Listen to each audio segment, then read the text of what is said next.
예수님과의 새로운 관계 정의 친구, 예수님과의 새로운 관계 정의 친구라는 제목으로 하나님 말씀 증거하도록 하겠습니다. 예수님께서 우리 성도들과의 관계를 묘사한 것들이 여러 가지가 있는데, 스승과 제자다, 이거 정말 제일 많이 나오고요. 또 목자와 양이다, 이런 것도 나오고, 또는 아비와 자녀다, 이것도 굉장히 많이 나오죠. 그런데 오늘 본문을 보니까 가장 강력하고 가장 친밀한 표현은 친구로 여겼다. 친구로 여겼다. 저는 이거보다 중요한 건 없다고 생각합니다. 이 혁명적인 건데, 친구라는 건 대등하다는 뜻이고, 감정의 교류가 있어야 된다는 것이고, 또 재미의 공유, 기쁨의 공유, 이런 게 있는 것입니다. 그래서 사실상 우리가 형식적인 게 다 빼놓고 내용적인 면에서 놓고 볼 때 제일 좋은 친구는 뭐냐면, 넌 내 친구 같아. 이거보다 좋은 건 없다고 생각합니다. 이건 뭐예요? 외적인 것뿐만 아니라 내적인 것, 감정까지 다 교류가 가능하다는 거 아닙니까? 아버지와 아들 그러면 끈끈한 정이야 있겠지만 감정 교류가 그렇게 원만하지는 않잖아요. 근데 친구 같다. 아내나 애인도 친구 같다. 그럴 때는 그 감정 교류가 원활하게 이루어진다는 거 아니에요. 그러니까 친구라는 것이 가장 중요한 표현이라고 합니다. 구약 성경을 보면은 하나님께서 친구라고 묘사하는 사람이 없습니다. 딱 한 명밖에 없어요. 아브라함만 오직 친구라 그랬지, 모세도 친구라 그러지 않았어요. 친구와 같이 대화했다, 이런 한편 표현이 있지만, 내 친구 이렇게 직접적인 표현은 아브라함 한 사람에게 해당되어 있습니다. 야고보서 2장 23절 보니까 그는 하나님의 벗이라 칭함을 받았나니, 하나님의 친구다, 아브라함이 그랬다는 거예요. 이사야서 41장 8절 보니까 나의 종 너 이스라엘아, 내가 택한 야곱아, 나의 벗 아브라함의 자손이여, 이렇게 나옵니다. 그러니까 아브라함에게 붙여놓은 친구 중에 가장 중요한 게 뭐냐면 하나님의 친구였다, 그 얘기라는 것입니다. 근데 예수님께서 우리를 친구라고 불렀다. 그러니까 아브라함 수준으로 우리를 대해 주셨다는 것입니다. 그 예수님의 친구가 된다 그러면 우리가 걱정할 게 뭐가 있겠습니까? 그 친구와 함께 같이 가면 언제나 승리할 수 있는 거죠. 일전에 그런 말씀드렸죠. 여행 갈 때 제일 좋은 여행이 뭐냐? 좋은 잠자리, 좋은 음식, 좋은 이동 수단, 그거 아니라 그랬죠. 좋은 동반자. 친구 좋으면 여행도 최고가 될 수 있다라는 것입니다. 예수님께서 마리아 마르다 그 스토리 나오죠. 누가복음 10장에 보면 거기서 마르다 열심히 분주하게 뛰었는데 마르다가 칭찬 듣기보다는 오히려 예수님 앞에 말씀 듣고 있던 마리아가 더 칭찬을 들었죠. 말씀 잘 들어야 된다 이렇게 해석할 수도 있지만, 친구 관계로 오는 게 훨씬 더 중요하다는 것입니다. 마리아는 관계를 맺으려고 그랬었는데 마르다는 일만 하려고 그랬어요. 그러니까 관계 형성이 훨씬 더 중요하다, 이걸 우리에게 보여주고 있다는 것입니다. 그럼 우리 한 사람 한 사람이 예수님께서 우리를 친구라 그러셨는데 친구가 되기 위한 어떤 조건들이 뭐가 있나 한번 보겠습니다. 첫 번째는 뜻이 맞아야 되죠. 그래서 예수님의 뜻에 맞는 순종이 있으면 좋은 친구 됩니다. 예수님의 뜻을 알고 뜻에 순종하는 것. 14절 보십시오. 너희는 내가 명하는 대로 행하면 곧 나의 친구라. 순종이죠. 아모스 3장 3절 보니까 두 사람이 뜻이 같지 않은데 어찌 동행하겠으며, 이런 말씀이 나옵니다. 친구 되기 위해서는 뜻이 맞아야죠. 뜻이 맞아야 우리 같이 갈 수 있다는 것입니다. 예수님이 뭐라 그래요? 원수를 사랑하고 핍박하는 자를 위해 기도하라. 그 친구가 그렇게 뜻하고 있는데 원수를 미워하고 핍박하는 자는 복수한다. 그럼 같이 갈 수가 없겠죠. 뜻이 맞아야 된다는 것입니다. 또 이사야 53장 같은 데 보니까 예수님께서는 잠잠한 양같이 그 입을 열지 아니했다. 억울해도 입 열지 않고 하나님을 향했다, 이러는데 억울하면 다 떠드는 사람 있죠. 도저히 친구 안 되죠. 친구가 되려고 그러면 뜻을 알고 뜻에 대한 순종이 있어야 된다는 것입니다. 잠언 31장 8절 보니까 오히려 반대로 언제 말을 열어야 되느냐?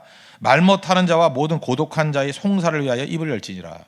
나를 위해서 입을 여는 게 아니라 다른 사람의 연약함들과 어려움이 있을 때 입을 열라. 이게 하나님의 뜻이거든요. 이 뜻을 알고 뜻에 순종, 보조를 맞춰 가야, 그래야 친구가 될 수 있는 거죠. 순종에 있어서 제일 중요한 게 뭐겠습니까? 순종하자 이렇게 구호나 슬로건 말고 진짜 순종하기 위해서 필요한 건 뭐냐면 시간의 여백이 필요합니다. 순종 못하는 이유가 뭐냐면 이게 즉각적인 반응을 하죠. 즉각적인 반응은 뭐예요? 말씀에 대한 반응이라기보다는 내 감정에 대한 반응이에요.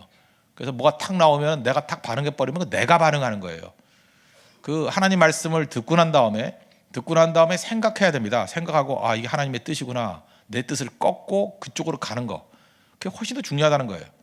그래서 순종에 있어서 필요한 건 여백입니다. 여백.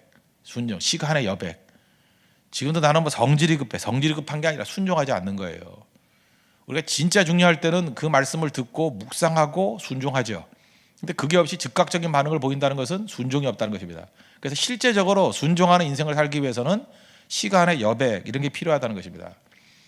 마이클 카드라는 사람이 썼던 책인데 땅에 쓰신 글씨, 그러니까 요한복음 8장에 나오는 현장에서 가늠하다 잡힌 여인에 관한 스토리예요.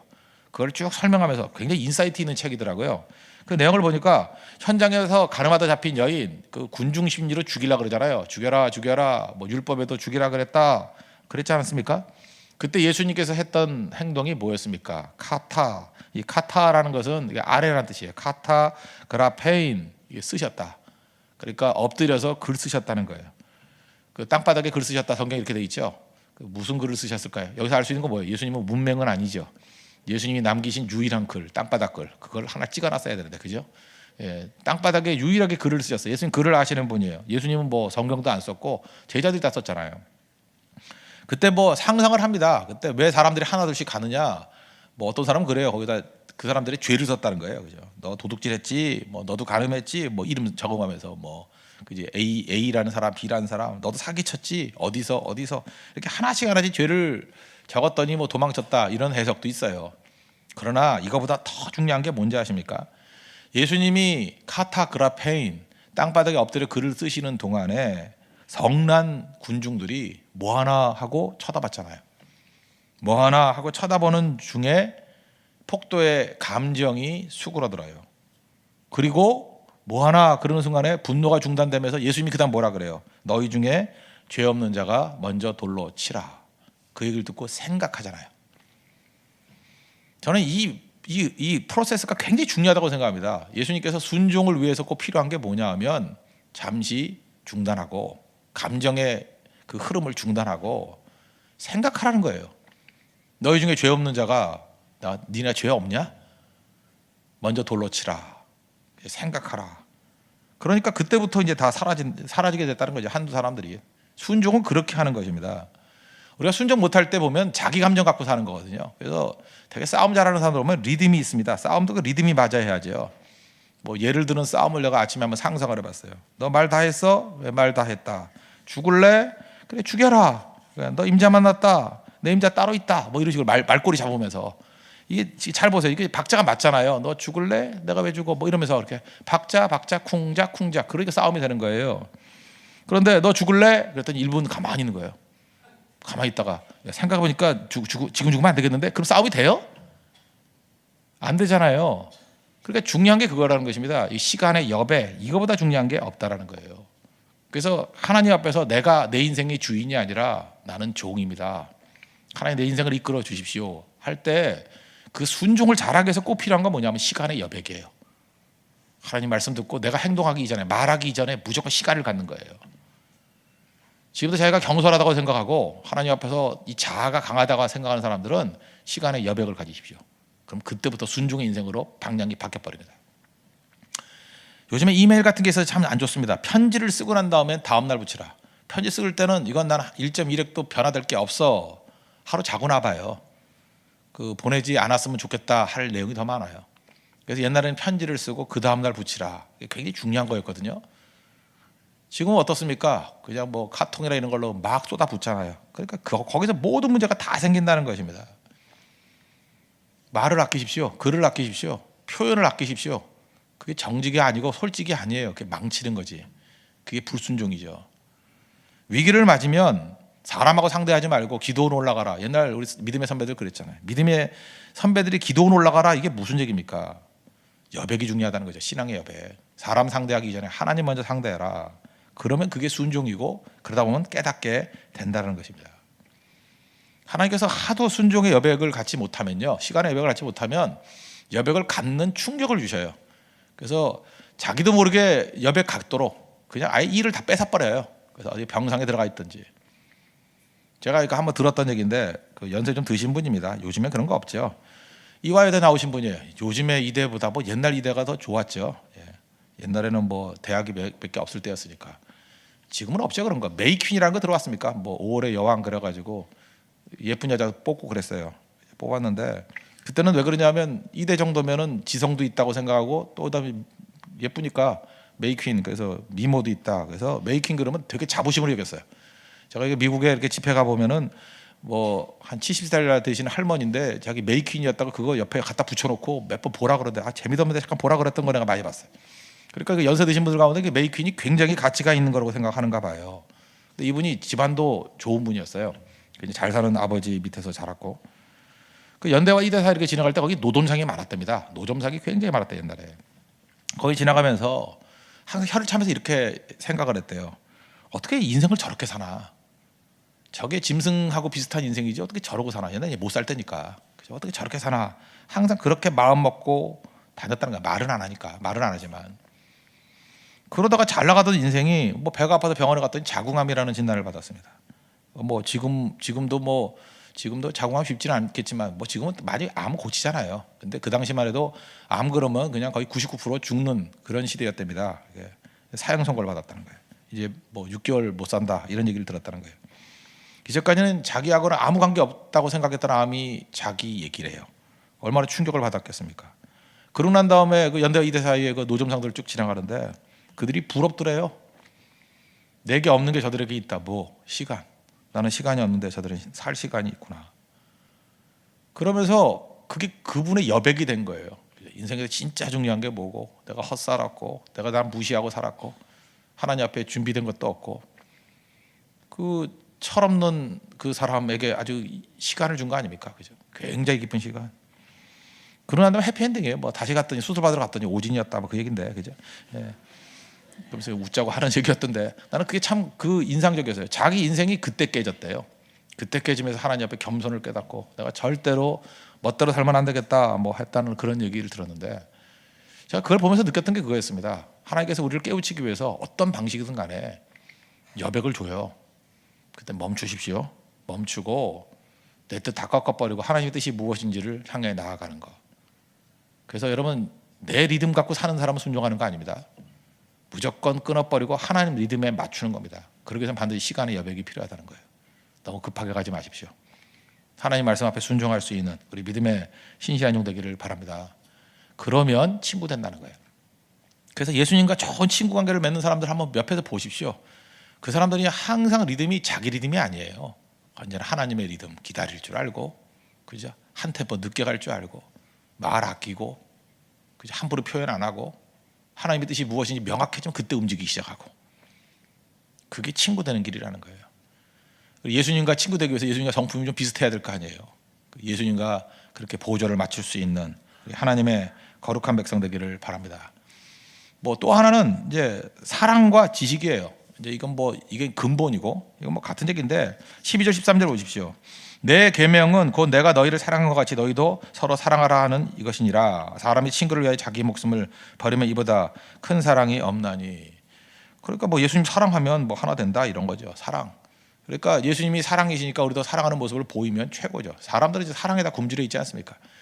옛날에 그 컴퓨터 바이러스일 때 그 러브 바이러스라는 거 들어보셨죠? 그건 몇 년 됐나? 하여튼간에 뭐 우리 교회 교육자들이 있었는데 다 러브 바이러스에 감염돼가지고 그때 그 다 치유했던 적 한번 저기 있었는데 그 이유가 뭐냐면 그 이메일이 오는데요. I love you 이렇게 나와요. 그 무조건 클릭하면 다 망치는 거예요. 근데 그게 어마어마한 사람들에게 영향을 미쳤어요. 이유가 뭐냐? I love you 하니까 의심도 안 하고 찍는 거예요. 그만큼 사랑에 굶주려서. 저는 안 했습니다. 이런 거 보낼 놈이 없어. 그리고 안 했는데 그냥 어디서 외국에서 온 거예요. I love you 하니까 그게 러브 바이러스예요. 그 클릭하는 순간에 다 깨져버렸죠. 제가 지난번에 그 자동차 판매왕 조지라드 얘기했죠. 조지라드. 조지 환하고 이름 비슷한데 조지라드. 조지 두 자가 똑같잖아요. 조지라드와 환. 그죠? 조지라드. 조지라드가 그 자동차 많이 팔았던 비결이 뭐냐? 뭐 여러 가지가 있겠지만 그 중에 하나가 뭐냐면 매년마다 카드에 그냥 뭐 이렇게 글 써놓고 난 다음에 나는 당신을 좋아합니다. 이거 하나 넣었다는 거예요. I like you. 거기에 사람들이 열광한다는 거예요. 뭐 될 수 있으면 자기 좋아하는 사람한테 차 사고 싶은 거죠. 이게 뭐 별거 아닌 것 같이 보이지만 옛날에 그 마케팅 입법이 없을 때는 이 한마디 하는 거 이게 어마어마한 능력이 있더라는 것입니다. 여러분 요즘에 디지털이라는 말을 많이 해요. 디지털이라는 말을 많이 쓰는데 디지털이라는 이 말이 그 라틴어 오리진인데 그 디짓이라는 게 뭔지 아십니까? 디짓 손가락이에요. 이걸 디짓이라고 해요. 디짓 손가락. 그래서 어찌 보면은 우린 주님의 손이 돼야 돼요. 예수님의 손이 어떻습니까? 디짓. 예수님의 손은 그저 병자를 만지시고 어린아이를 안으시고 배고픈 자를 위해서 떡을 나누어 주시고 뭐 예수님의 디짓 중에 최고는 뭡니까? 우리 죄를 위해서 십자가에 못 박히잖아요. 못 손이 못 박힌 손 아니에요. 그 디짓이야, 디짓. 저는 우리 그 영적인 디지털 시대에 우리가 해야 될 일이 뭐냐? 우리 손이 예수님 손 돼야 돼요. 사랑의 손이 되고 섬길 줄 알아야 되고. 요한복음 12장 24절 보니까 하늘이 미리 땅에 떨어져 죽지 않으면 하늘 그대로 있고 죽으면 많은 열매를 맺느니라. 한번 생각해 보세요. 우리 주변에 열매가 없는 이유가 뭘까? 죽지 않았기 때문이다. 더 설명 안 하겠습니다. 예수님의 사랑, 그 사랑 그대로 가면 거기서 예수님과의 친구 관계가 이루어지게 된다는 것입니다. 그래서 어떤 사람을 보면 예수님 친구라 그러는데 예수님과 성품이 전혀 다르다. 그러면 그 친구 아니겠죠. 예수님과 같이 사랑을 베풀 수 있는 믿음의 종 되기를 바랍니다. 그리고 마지막 세 번째 이거 잠깐 살피면은 친구 되기 위해서는 뜻이 같아야 된다니까 예수님 말씀을 들어야죠. 여기 15절 하반절 보세요. 내가 아버지께 들은 것을 다 너희에게 알게 하였습니다. 그러니까 예수님이 우리로 친구래요. 그래서 친구임을 증명하기 위해서 뭐라 그러냐면 내가 아버지께 들은 거 너한테 다 말해줄게. 그런 얘기예요. 여러분 종하고 친구하고의 차이점이 뭐죠? 종한테는 명령을 해요. 그런데 친구한테는 설명을 해요. 이 차이예요. 예수님께서 우리에게 명령한다. 뭐 그거보다는 친구기 때문에 내가 다 알려주겠다. 이유를 설명해 줄게. 그랬다는 거예요. 설명해 줄게. 그래서 사실은 이 두 가지가 다 있습니다. 우리가 하나님의 종입니다라고 명령대로 순종하는 것도 있지만 친구 되기 위해서는요. 설명을 들어야 돼요. 설명을. 예수님의 설명을 잘 들어야 되기 때문에 예수님과 좋은 친구를 맺기 위해서는 우리가 예수님 말씀 잘 들어야죠. 설명하는 거. 알아야 좋은 친구 되죠. 알아야. 모르고 무슨 좋은 친구가 돼요. 그리고 우리도 마찬가지입니다. 목회도 그렇고 이 성도와의 관계도 그렇고 이 명령형보다 더 중요한 것은 항상 설명해 주는 거예요. 설명해 주는 게 중요합니다. 우리 부모들도 자녀들에게 윽박지르지 말고 왜 그런지를 설명해 주라고요. 설명.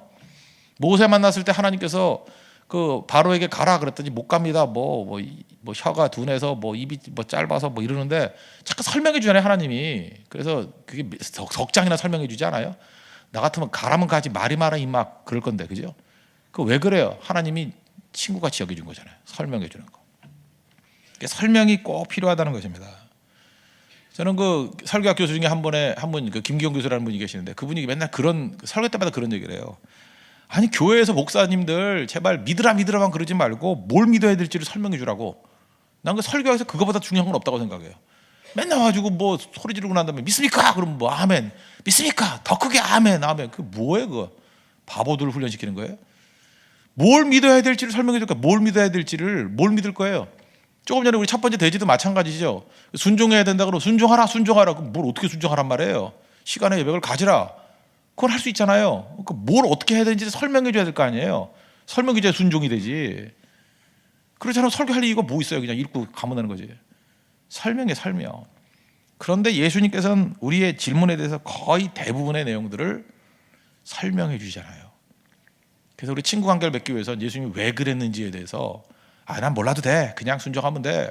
그건 종의 자세고 예수님이 우리에게 친절하게 친구로서 알려주셨습니다. 그래서 왜 그런지를 들으십시오. 듣고 아하 그렇구나 라고 나아갈 줄 아는 것. 그때 친구가 될 수 있다라는 것입니다. 그러니까 윽박지르지 말고 자꾸 대화를 자꾸만 나눌 줄 알아야 된다는 것입니다. 포도 다이어트 옛날에 많이 했죠. 포도 다이어트. 포도만 먹는 거. 살 뺀다고. 그래서 어떤 사람이 포도만 먹고 밥 안 먹고 뭐 몇 주를 보냈어요. 그러다가 의식불명이 돼가지고 쓰러졌습니다. 병원에 갔어요. 그때 엄마가 너무 걱정이 돼가지고 선생님 이 딸아이가 포도만 먹고 이렇게 다이어트 하다가 쓰러졌어요. 영양실조인가 보죠? 그랬더니 의사가 그러더래요. 농약 중독입니다. 이게 조크인데, 그죠? 우리가 이런 식이에요. 자기 생각만 가지고, 그죠? 자기 선입견을 가지고 이겁니다. 되게 그렇게 생각하거든요. 포도 다이어트 한다고 쓰러진 게 아니에요. 사실은 농약 때문에 쓰러진 건데 너무 많이 먹어가지고. 우리가 하나님 앞에서 이렇게 핀트가 안 맞을 때가 있어요.